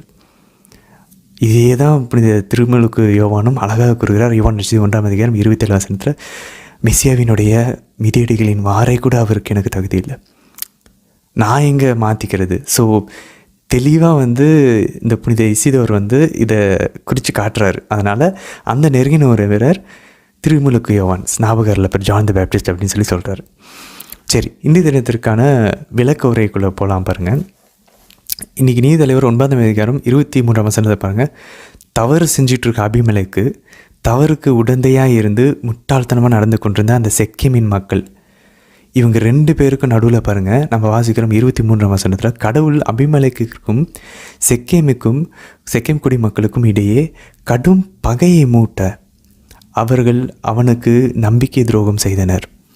அந்த பகையை மூட்டன்ற அந்த வார்த்தை இருக்குது பாருங்கள், அங்கே வந்து ருவா ரா அப்படின்றாங்க. அப்படின்னா ஒரு தீய ஆவி அப்படின்றாங்க. ஆக்சுவலாக ஆங்கிலத்தில் ஈவில் ஸ்பிரிட்டுன்னு போட்டப்பட்டிருக்கு. அப்போ பாருங்களேன், கடவுள் எப்படி இதை செய்ய முடியும்? கடவுள் இதை செய்ய கிடையாது. இவர்கள் செய்த பாவங்களுக்கு கடவுள் அவருடைய அந்த வேலையை எடுத்துட்டாருன்னா, நம்ம யோபு நற்செய்தியில் யோவனுடைய புத்தகத்தில் நம்ம வாசித்தோம், அவருடைய வேலையை எடுத்தானாவே ஆட்டோமேட்டிக்காக தீயாவி உள்ளே வந்துடும். ஸோ நம்மளுடைய வீட்டில் நம்மளுடைய வாழ்வில் இருக்க பிரச்சனைகள் காரணம் நேரடியாக கடவுள் நமக்கு தீமையை எப்படி நினைக்க முடியும்? அவர் நம்ம அப்பா, அவர் நம்மளுடைய அப்பா. ஸோ அவர் நமக்கு இதை பண்ணவே மாட்டார். அப்போ அவருடைய ப்ரொட்டெக்ஷன் அவர் எடுக்கும்போது இந்த பிரச்சனைகள் அது ஏன் ப்ரொட்டெக்ஷன் எடுக்கிறோம்? ஏன்னா பாடம் கற்றுத்தரணும், வேறு வழியே இல்லை. ஸோ இவங்க பாருங்கள், ஆட்டோமேட்டிக்காக அவருடைய ப்ரொட்டெக்ஷனுக்குள்ளே வரணும், வந்தால் தான் ஆண்டவர் இவங்களை விடுவிக்க முடியும். ஸோ நமக்கும் அதே தான், நம்ம ஆண்டவர்கிட்ட திருப்பி வந்துட்டோன்னா அந்த தீய ஆவிகள் நம்மளை விட்டு விரட்டிடும். அதுக்கான ஒரு எஃபிஷியண்ட்டான ஒரு ஈஸியான ஒரு வழி தான் தேவமாதா. ஈஸியாக மாதாவை பிடிச்சி மாதா கிட்ட நம்ம பிடிச்சிக்கிட்டோன்னா ஆட்டோமேட்டிக்காக அவங்க எப்படியாச்சும் நம்மளை மாற்றிடுவாங்க. அது மட்டும் இல்லை பாருங்கள், 9ஆம் அதிகாரம் 24ஆம் அந்த வசனத்தில் பாருங்கள், அவன் செய்த அந்த பாவங்களுக்கு ஆண்டவர் திரும்பவும் அவங்க இஸ்ரேல் மக்களுடைய தலையில் வந்து விளைவித்தார் அப்படின்னு சொல்லி நம்ம வாசிக்கிறோம். ஸோ அவன் செஞ்ச பாவத்துக்கும் அவன் மாட்டினான். யாருனால? செக்கேம் மக்கள்னால. செக்கேம் மக்கள் செய்த பாவத்திற்கும் இவங்க மாட்டினாங்க. அதான் நம்ம 57ஆவது வசனத்துலேயும் வாசிக்கிறோம். ஸோ இந்த இந்த விஷயங்கள்லாம் நம்ம பார்த்தோம் அப்படின்னாக்க, நம்ம ஏதோ யோசிச்சுட்ருப்போம், நம்ம இந்த தப்பே பண்ணி நம்ம ஏன் இங்கே மாட்டிருக்கோம்? ஆக்சுவலாக இதில் இருக்காது, வேறு எதுலேயாவது நம்ம பண்ணியிருந்திருப்போம். ஸோ ஆண்டவர் நம்மை, இது வந்து எல்லாருக்கும் செட் ஆகாது, இது நமக்கு மட்டும்தான். ஸோ நம்ம கடவுளை நேசிச்சுட்டு இருக்கோம், கடவுள் நம்மை பிள்ளையாக கருதுறதுனால தான் நம்மளை டிசிப்ளின் பண்ணுறாரு, நம்மை ஒழுங்குபடுத்துகிறார். ஸோ ஆட்டோமேட்டிக்காக அப்போ என்ன தான் சொல்யூஷன்? அவர்கிட்ட திரும்பி வந்துட்டோன்னா, அவரோட ப்ரொட்டெக்ஷனுக்குள்ளே, அவருடைய சிறகுகளின் ரெக்கைகளுக்குள்ளே நம்ம திரும்பி வந்துட்டோன்னா ஆட்டோமேட்டிக்காக நம்ம இந்த தீய ஆவிகள்லேருந்து, இந்த பிரச்சனைகள் தடைகள்லேருந்து நம்ம மீண்டு வந்துடலாம்.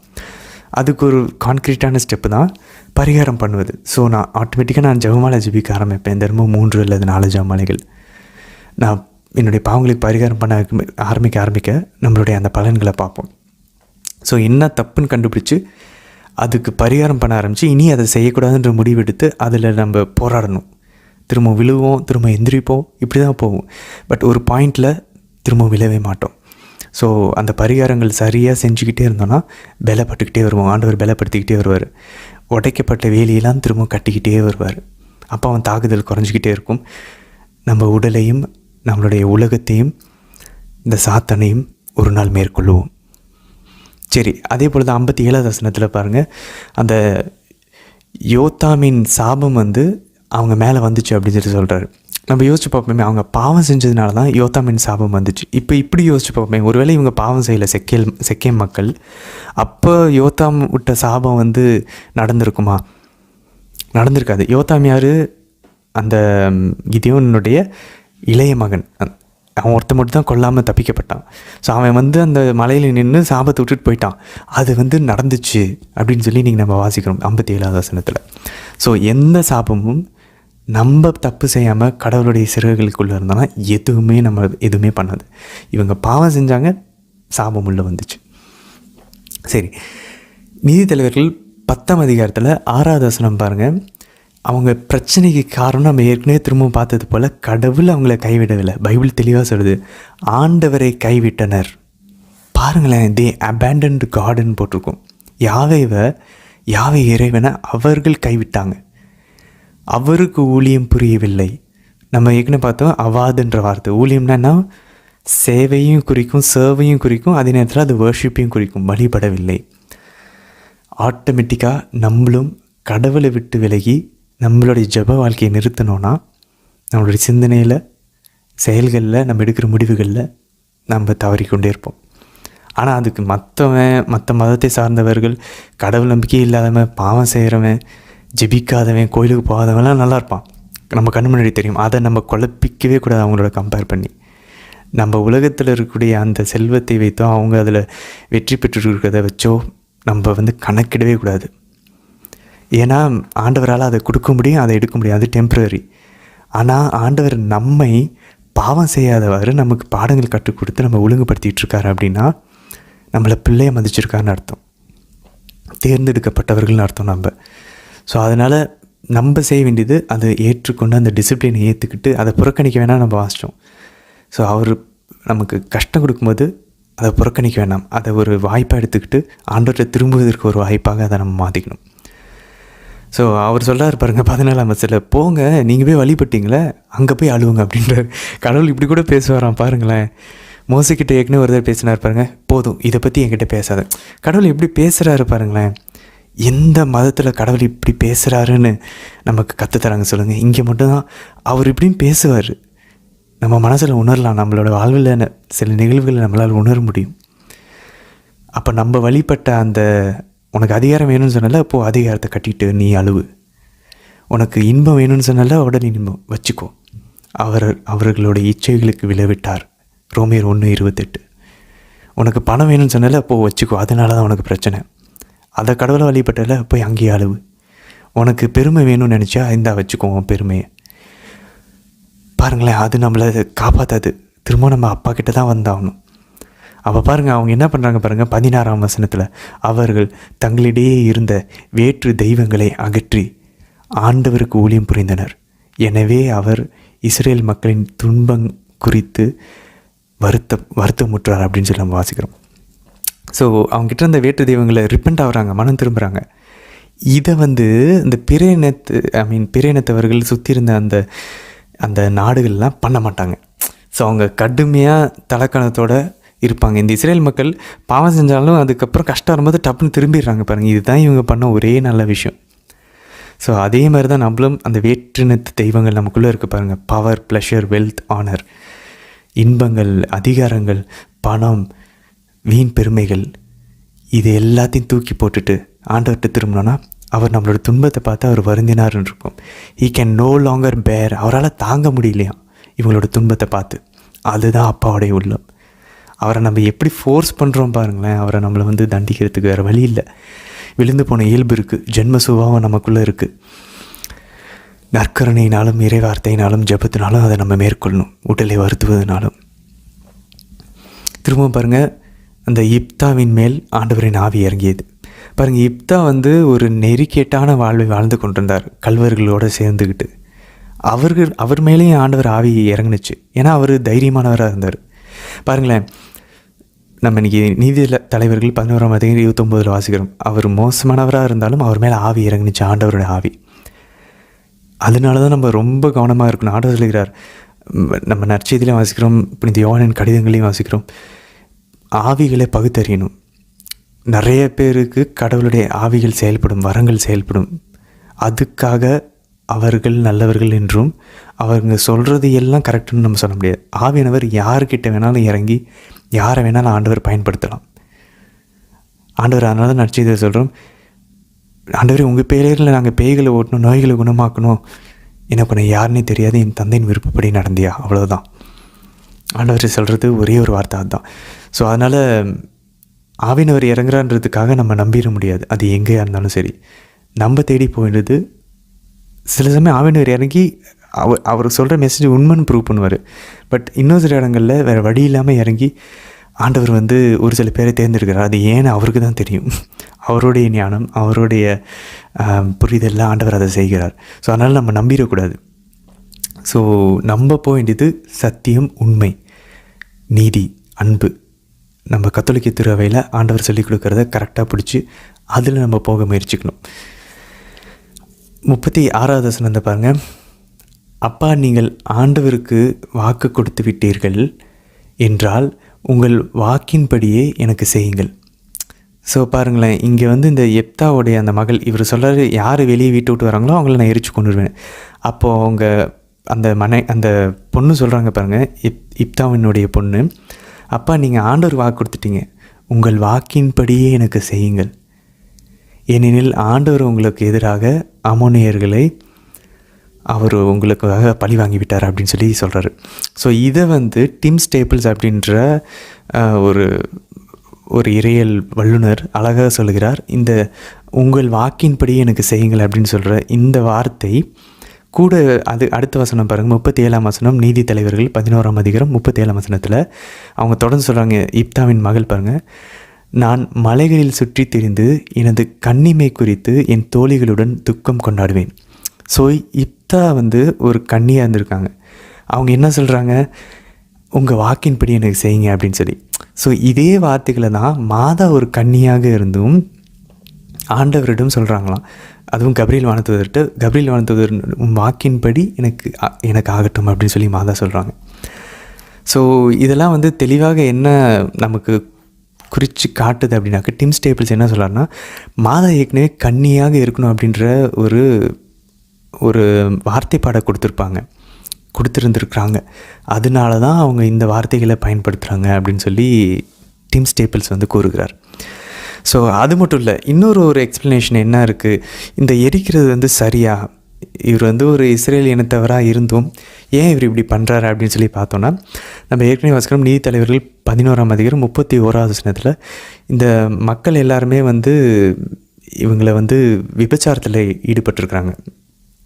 ஸோ இவங்க விபச்சாரத்தில் ஈடுபட்டு மற்ற அம்மோனியர் பெண்களோடு இவங்க கலப்பு திருமணம் செய்கிறாங்க. ஸோ அதனால் ஒரு சில இறையியல் அறிஞர்கள் என்ன சொல்கிறாங்கன்னா, இந்த இப்தாவினுடைய அம்மா ஒரு அமோரியராக இருந்திருக்கலாம்.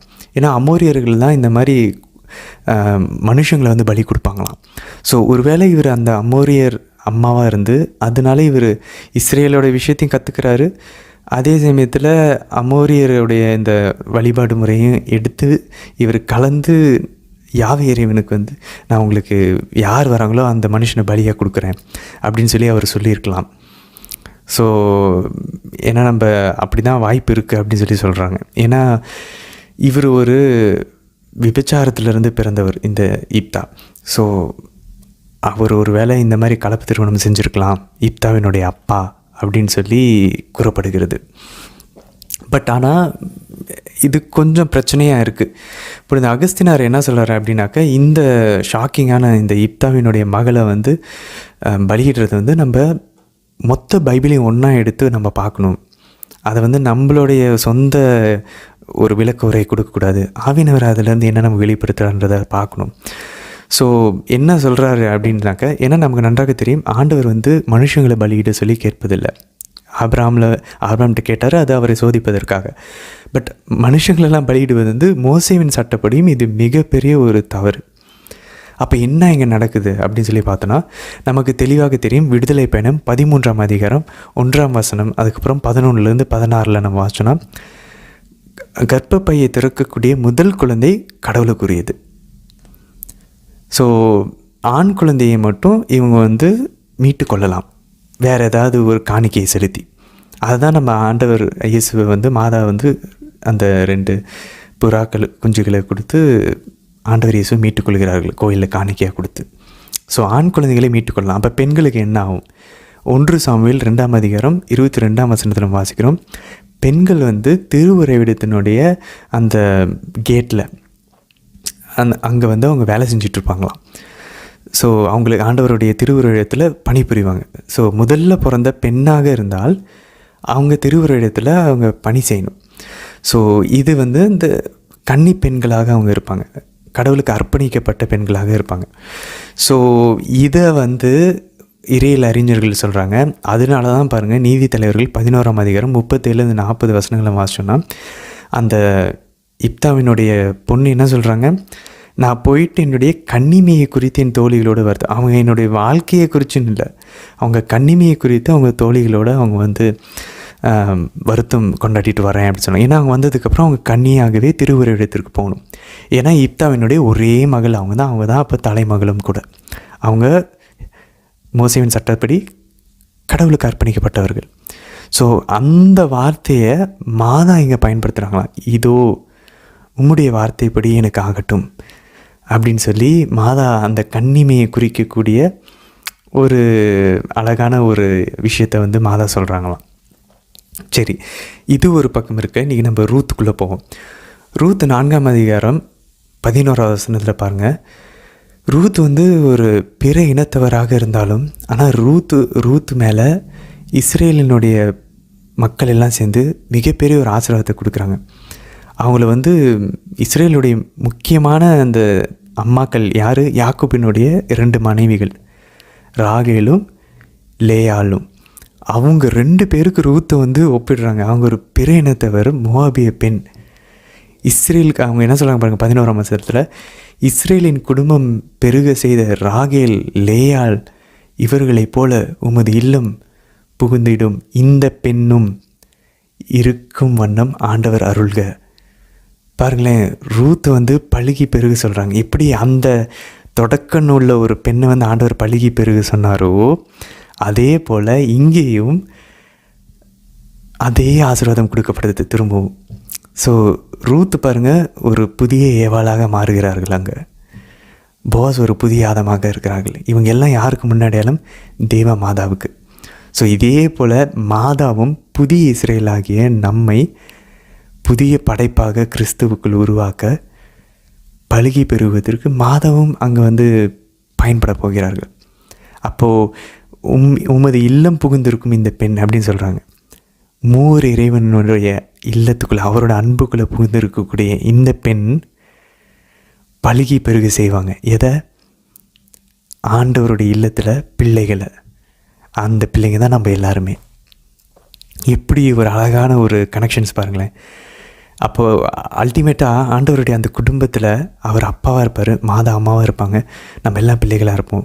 நம்மளுடைய அண்ணன் முதல் தலைப்பிள்ளை ஆண்டவர் இயேசுவாக இருப்பார். ஸோ எவ்வளோ அழகான விஷயம் பாருங்கள். இதை ஆவியானவர் வழியாக இதை செய்கிறார் தந்தையாம் இறைவன். சரி, 4ஆம் அதிகாரம் 12ஆம் வசனம் பாருங்கள். ஆண்டவர் இந்த பெண் வழியாக அருளும் பிள்ளைகளினால் உமது குடும்பம் யூதா தாமார் மகனாம் பெரேட்ஸு குடும்பம் போன்று விளங்குவதாக.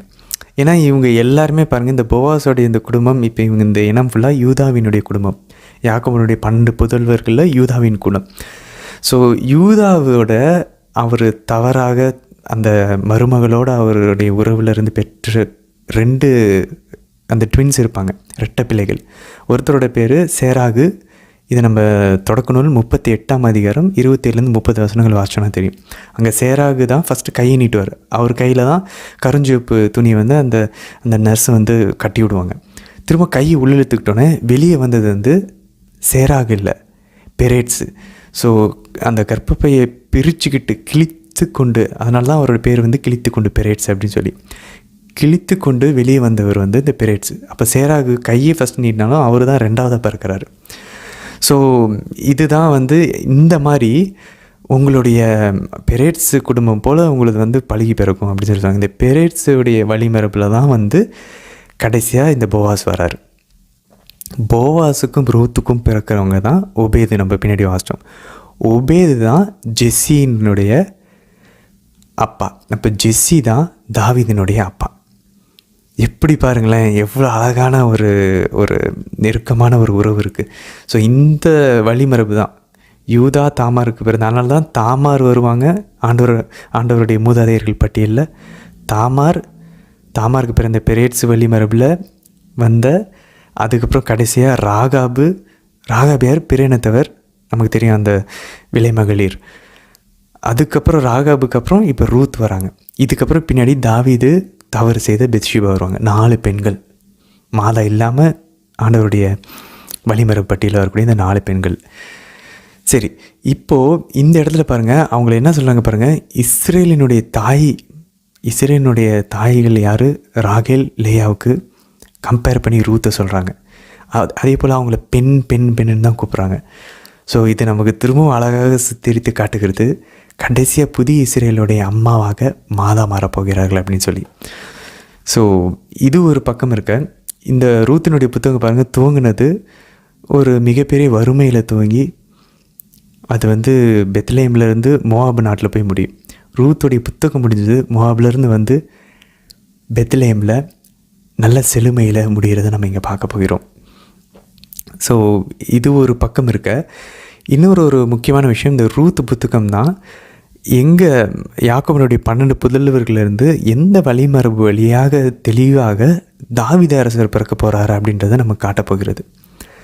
ஸோ இது ஏதோ ஒரு இளம் பெண் ரூத் ஒரு அவங்களோட மோசமான ஒரு வாழ்க்கையிலேருந்து ஒரு சந்தோஷமான ஒரு வாழ்க்கைக்கு மாறினது மட்டும், அது ஒரு கதை மட்டும் அல்ல. இதில் ஆண்டவருடைய பராமரிப்பு, அவருடைய ப்ராவிடன்ஸ், அவருடைய வாக்குத்தத்தம், அவருடைய உடன்படிக்கை எப்படி ஆண்டவர் மறக்காமல் தாவீதோடைய வழிமரபை பாதுகாத்துக்கிட்டே வர்றார். ஏன்னா ரூத் அதில் முக்கியமான ஒரு ஆள். அவங்கள வழி நடத்தி திரும்பவும் பெத்லேஹேமுக்கு கொண்டு வந்து எப்படி பாதுகாக்கிறார் அப்படின்னு சொல்லி பார்க்குறாங்க. ஸோ இப்படி ரூத் கடவுளுடைய திருச்சபையாக, கத்தோலிக்க திருவையினுடைய முன்னடையாளமாக பார்க்குறது நம்ம மட்டும் இல்லை. நம்ம பார்த்தோம் இல்லையா, இந்த புனித இசிதோர் பார்த்துருக்காரு, புனித ஜான் கிறிசாஸ்டம் பார்க்குறாரு. இந்த இசிதோர்லாம் கிபி 500களில் வாழ்ந்த ஒரு ஆதி திருச்சபையின் தந்தையர்கள். ஸோ அவர் ரூத் திருச்சபையின் ஒரு முன்னடையாளமாக பார்க்குறாரு. போவாஸை ஆண்டவர் இயேசுனுடைய முன்னடையாளமாக பார்க்குறாங்க. யார்? ஜான் கிறிசாஸ்டம், புனித இசிதோர் எல்லாமே. இதுதான் நம்மளாக உருவாக்கின ஒரு கட்டுக்கதையில் நம்ம பார்க்கல. இப்படி தான் திருச்சபையின் தந்தையர்களும் பார்த்துருக்காங்க. ஆண்டவர் இயேசு அன்பு செஞ்ச கிபி 500களில் வாழ்ந்த திருச்சபையின் தந்தையர்கள் எல்லாருமே. ஸோ இது ஒரு பக்கம் இருக்க.